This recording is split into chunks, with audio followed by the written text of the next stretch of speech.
Hi, my name is Kay Sutha. I am a business strategist and I will be your host. In this podcast, I'll be getting raw, real, and relentless whilst interviewing successful entrepreneurs from all over the world who specialize in different aspects of business. We will cover the 5 main pillars of business, which are sales, marketing, finance, operations, and leadership, but not forgetting mindset, live and digital events, plus much, much more. You will gain insights, tips and tricks, and discover jaw-dropping actionable steps that you will be able to put in place for your business right away. Guys, today our guest lost everything in July, August of 2020 during the pandemic. He had to close his business, he had to file for bankruptcy, and he had to rebuild his business from scratch. Since he has been hired by influential companies like Harley Davidson, Pantene, Bud Light, Nerf, and many others.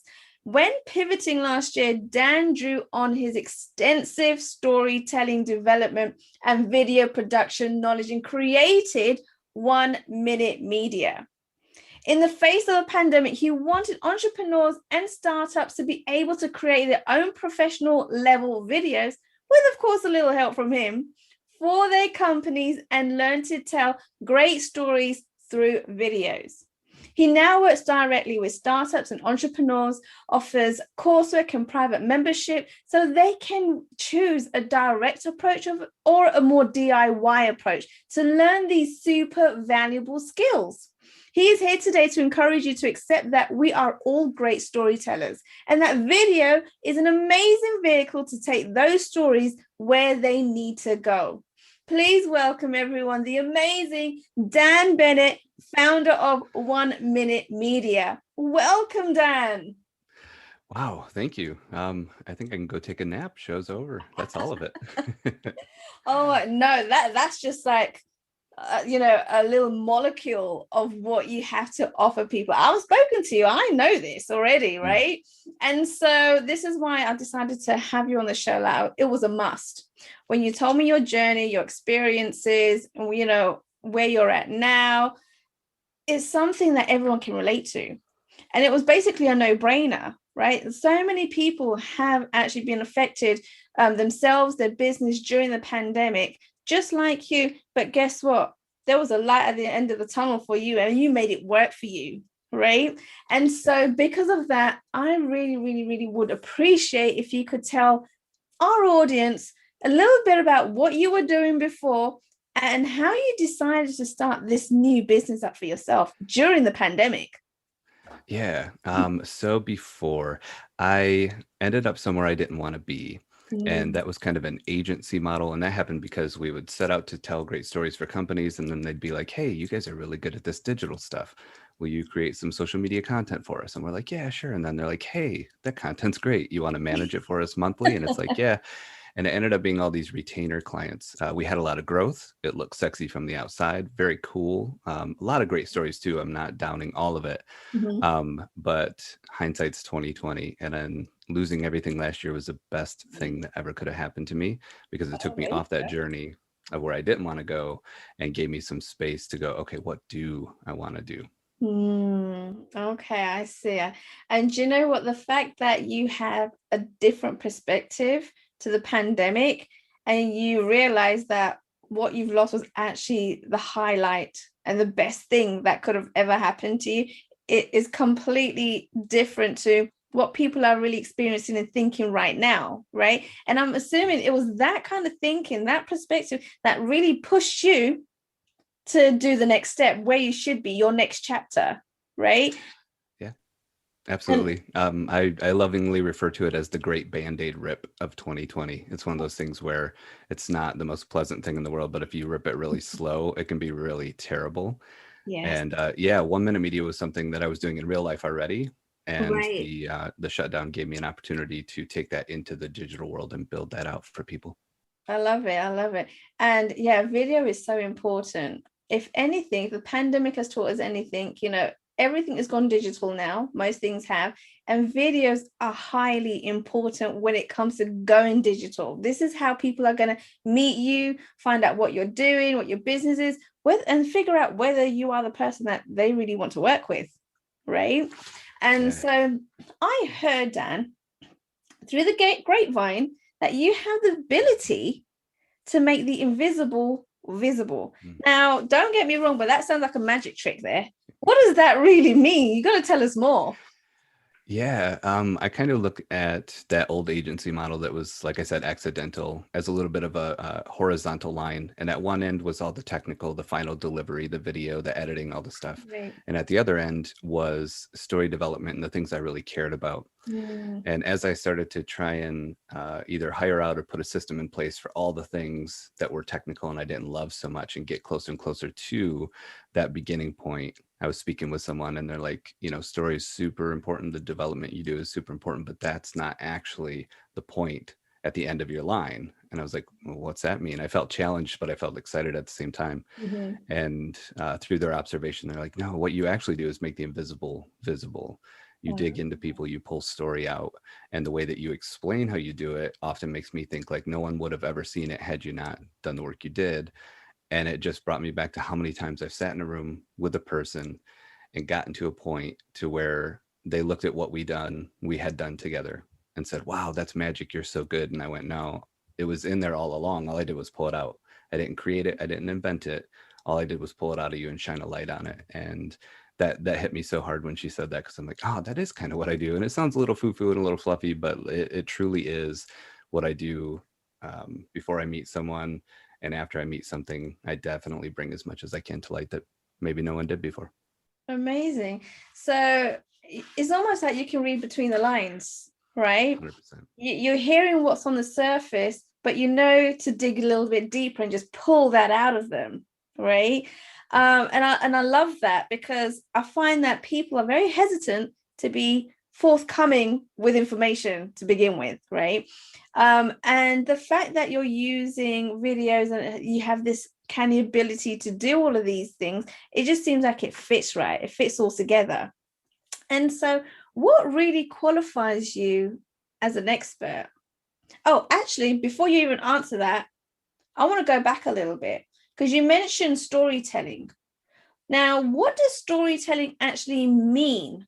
Because to me, storytelling is sitting with a crowd of kids with a book and just reading from a book, right? So what does that actually mean for our viewers that don't know what it actually all means? It's definitely very subjective, and sitting around with a book and a group of kids is definitely one form of it. A lot of times, because business is so black and white, checklists and systems and processes, people think that story is only fiction. It's films and novels and television shows and comic books and stuff like that. And that is all story, but that's all story that we make up to hold the interest of someone. The story I'm interested in is just that human relation. It's just sharing something that someone didn't know before in a way where they're like, huh. And you kind of open the show with it saying that, story is this thing where people can relate to you. Right. And that's really the magic of it. Taking someone out of their world for a while, showing them the land of, say, like Harry Potter. Those are all magical things, but I think the true magic of storytelling is someone being able to relate to you. So to me, story is communicating information in a way where someone's like, I get that. And that's the biggest win for me. Okay. And I'm assuming when you do the whole storytelling thing, that is really kind of not only building relationships with people virtually, right, but it also helps with sales when it comes to your business. Is that correct? 100%, because all I'm ever doing is storytelling myself. And again, you say that, and sometimes people are like, you're making stuff up, you're telling stories. It's like, no, again, that's the fiction. We're mostly in the nonfiction world over here in business. It's just relating to people, just simply being open about losing everything last year and starting over. A lot of times people are like, oh, wow, I'm humbled that you shared that with me. That's something that a lot of people might hide or pretend that they just were rebuilding or whatever. Even that itself is a short little story where people start to relate to me as I try and pull story out of them. Do you know what? And that's so true, because when you mentioned that to me, I was like, holy crap, yeah, that's what I need to hear. Tell me more about that. How the hell did you get over that? Because so many people are going through it, right? And so storytelling to me is what you're saying. It doesn't just have to be about positive. It could be about the negatives that you went through as well. 100%. I'm going to keep it real with you. In the Mm-hmm. moment of losing everything, I felt like I was in a shipwreck and I found one plank of wood that was still floating and I was just holding on to it. And the Right. storm had finally gone, but the ship was gone and I was floating out at sea. It's not like in that moment I had it all figured out and I was like, okay, we're going to start over. We're going to rebuild. Truthfully, I Yeah. had about 12 different friends over a couple months use the word resilience. Like, oh, it's a good thing you're so resilient.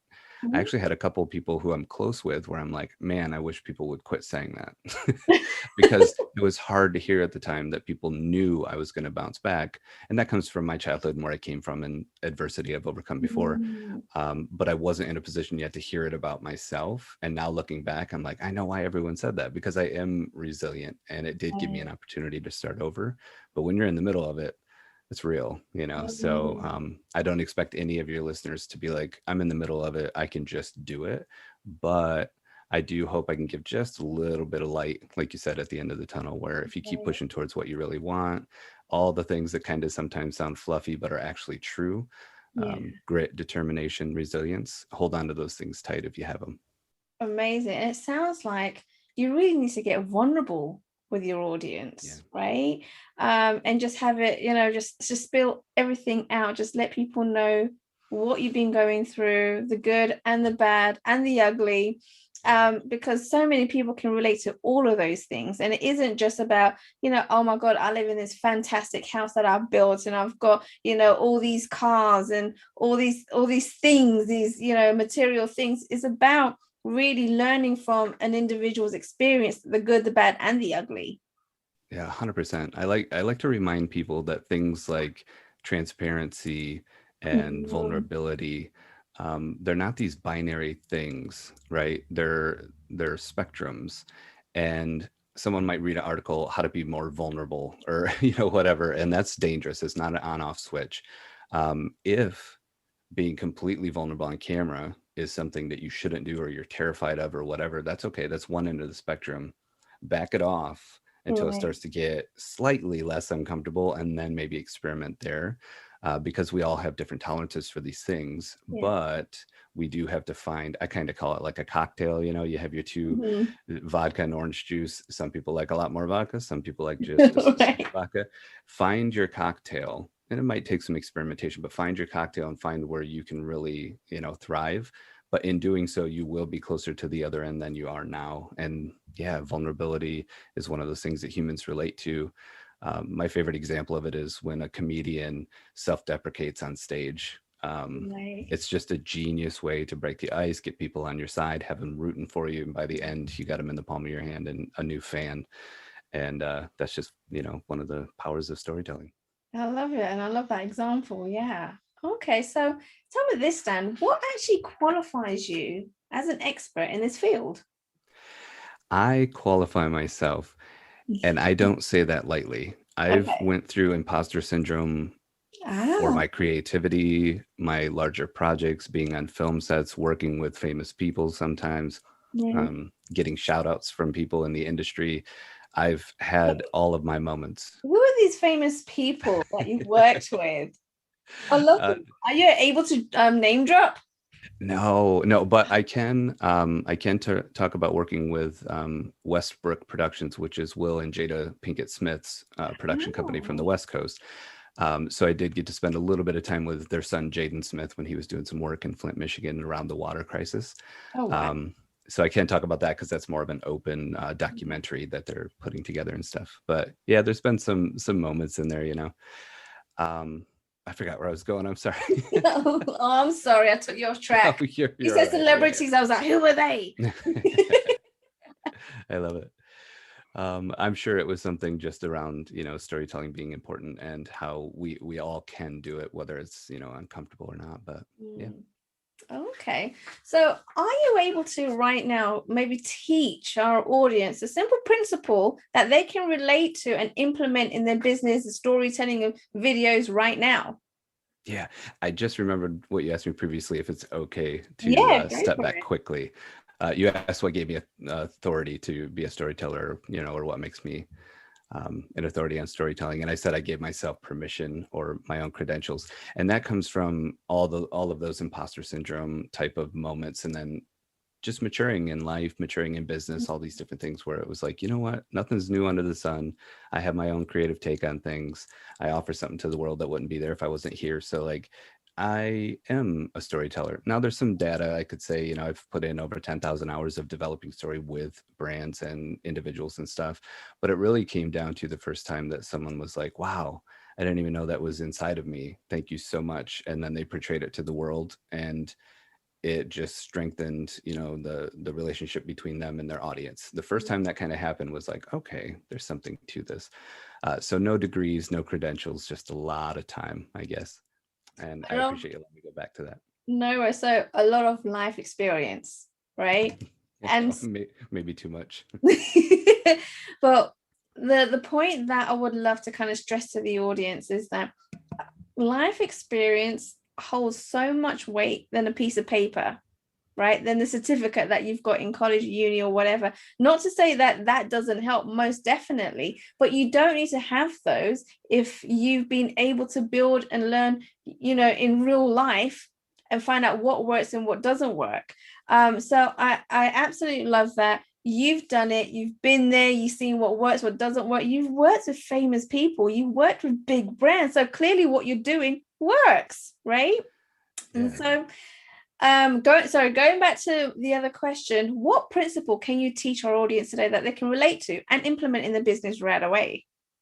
Totally. So one of the things that comes up all the time in story development is that knowledge of the fictional movies, books, stories like that.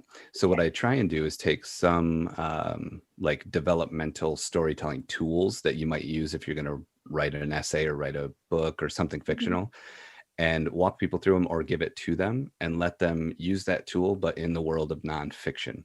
So one of the great ones, and one I'd love to give away to your audience if they're interested, is the story spine. And it's what Disney and Pixar have used with Toy Story and all those great movies. And it's very, very simple. It's kind of front to back. Once upon a time, until one day something changed. And because of that, and then that led to something else. And because of that, until one day, and then ever since then.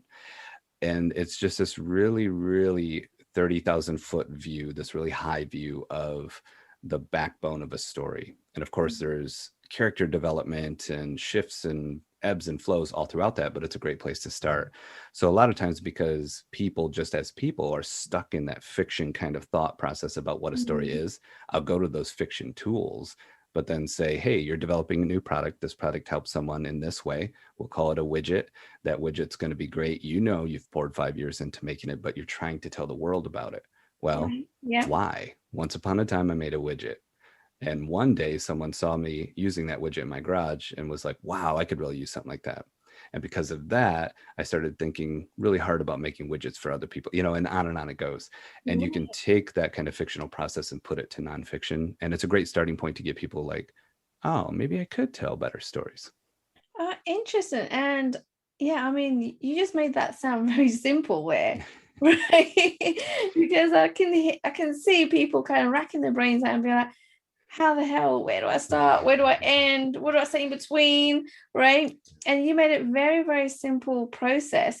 And also the fact that Pixar, they use this process too. And when I think back and think of like the Disney cartoons that I've been watching, and when I was younger, and to be fair, I still watch them. I still watch cartoons. I'm a big fan of cartoons, right? That is exactly the same process that they use. That makes complete sense. And so this strategy has been going on for years, and no one's realized it. Yeah. Right? Yeah.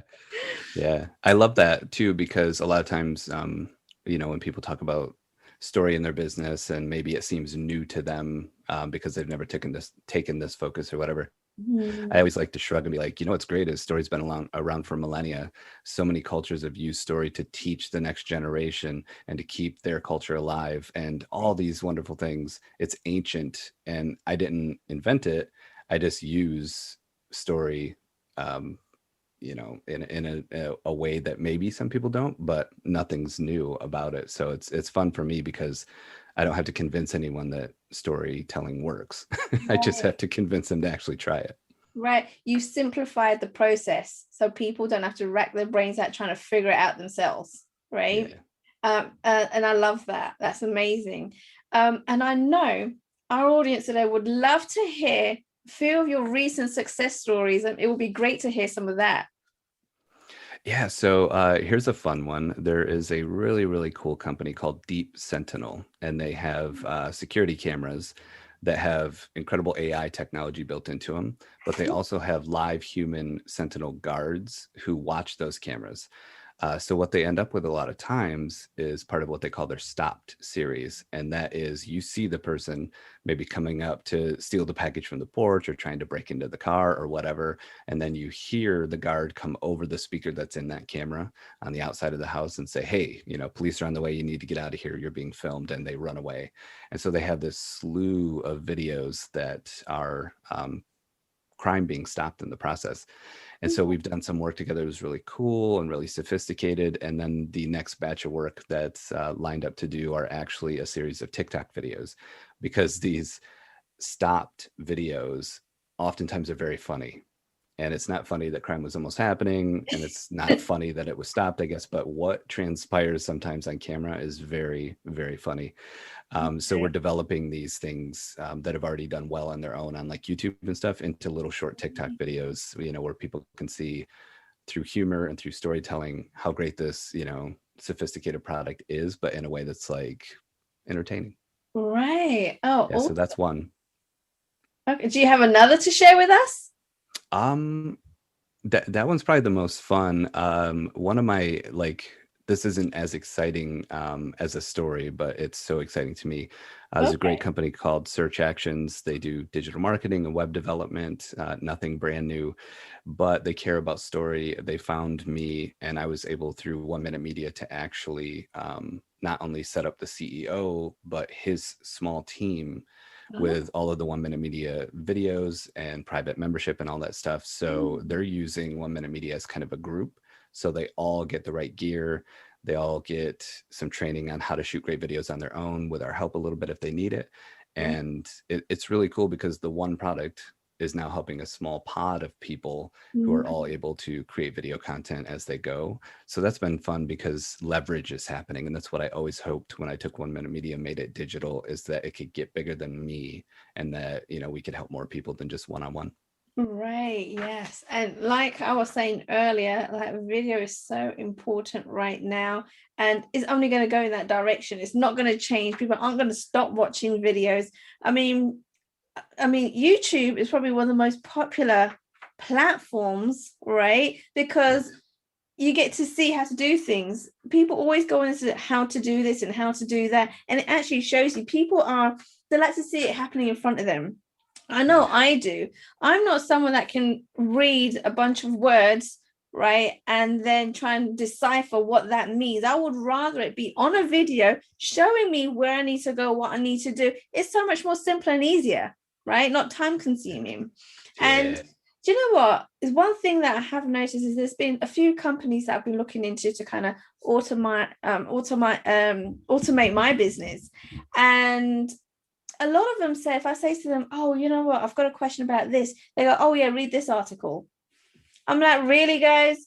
I didn't get on a call to you or get on a chat to you to read a bunch of freaking articles. I would rather you send me a video to show me, explain to me what happens, or just tell me on the phone, like, stop with these articles. I'm done with that.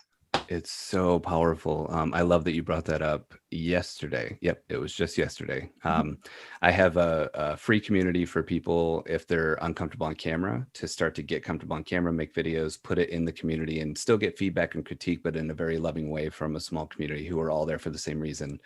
If it's okay to shout it out, it's sandbox.video. And you can sign up for free and go in there. And it's based on circle.so, which is a community software that people buy and use. On the surface, it looks very similar to Facebook. So people are generally pretty familiar with how it works when they use it. And a long time ago, I had a personal account. I was in someone's circle group, and I was trying to get out now because I don't use it anymore, and I couldn't figure out how. And so I wrote them, and I was like, I've clicked every button. I don't know how to exit this group. I don't want to be here anymore. It wasn't bad. I was just done with it. And it was showing up still on my dashboard. And I got a video from one of their people, and they were inside my account on their end because they have access on their end as the company. And it was just him in a circle and the screen. He's like, all right, Dan, what you want to do is come over here, click on that. You'll see this is revealed. It is at the bottom, but if you go all the way to the bottom and click that, you should be all good. And boom, I got my own like 30-second tutorial from them in an email. And I was like, that even that little thing was a story.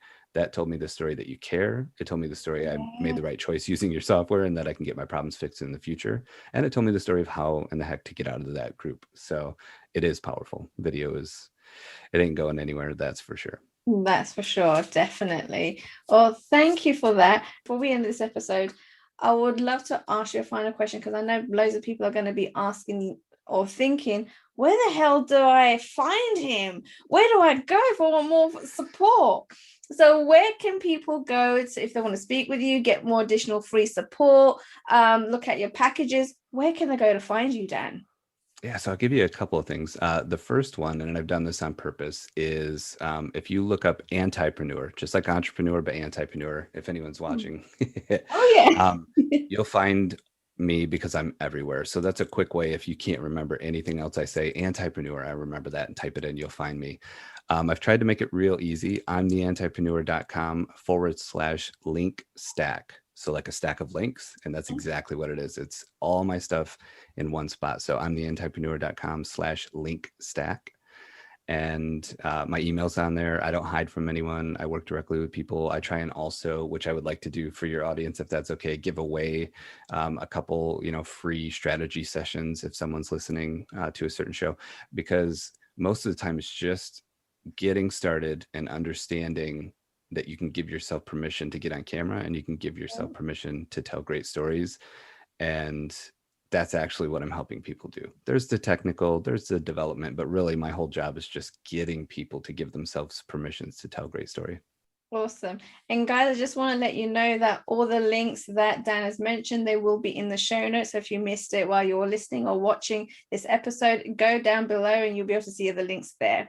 Thank you so much, Dan. And yeah, I mean, having those freebies, if people want to go find Dan, go make sure you go check out what he does.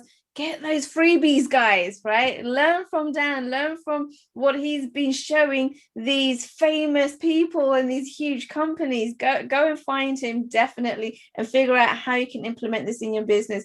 And one more question before we do end. Why Antipreneur? Where did that come from? Yeah, I'm an old school vintage kind of guy. I like denim and cotton and really well-made boots. I like things made of steel and things that last 100 years. And in late 2017, I was just making a piece of video content, kind of ranting to my audience a little bit. And I was like, everyone's calling themselves an entrepreneur. It's this trendy term now. And it used to be, if you said entrepreneur, someone would go, oh, you don't have a job, huh? And now you say you're an entrepreneur and people are like, oh yeah, me too. And it's like, oh, everyone's an entrepreneur now. So in this rant, I was like, you know what, business principles still matter, and that's the foundation, but what you build on top of it is yours, not someone else's. They can't tell you they have a blueprint or a magic pill or a silver bullet, or if you do this, you'll get a Lamborghini too. You know what? I'm not an entrepreneur. I'm an antipreneur. And it just came from frustration and wanting to differentiate myself a little bit. Now, antipreneur is not anti-entrepreneurship by any means. It's quite the opposite, but that's kind of where it was born. And then, like many things do, my audience was like, that's awesome. We like that. You should keep saying that. And it kind of stuck. So the following year when I launched my podcast, I'm like, well, I'm just going to call it the Antipreneur Show because I'm lazy and I don't want to go find a better name. And it's just kind of snowballed from there. And now it's just kind of my personal brand and moniker, that sort of thing. Okay, awesome. I love that. I had to ask that question because I know there's probably other people think antipreneur. He's a business person and he's anti. Like it, so I had to get more clarification on that. Thank you for that, Dan. It was amazing to have you on this show. I've loved it. You've given so many different nuggets about being on video, storytelling, why it's important. Thank you so much for coming on the show. Thank you for having me. This was fun, and I'm not just saying that. I knew when we met before the show that it was going to be fun, and it sure was. Oh, thank you. Thank you for your time and listening to Uncensored Society podcast. All resources mentioned throughout the episode will be added to the show notes, and you'll be able to find them at the bottom as you scroll down. Don't forget to go ahead and subscribe and leave a review in iTunes. Thank you once again.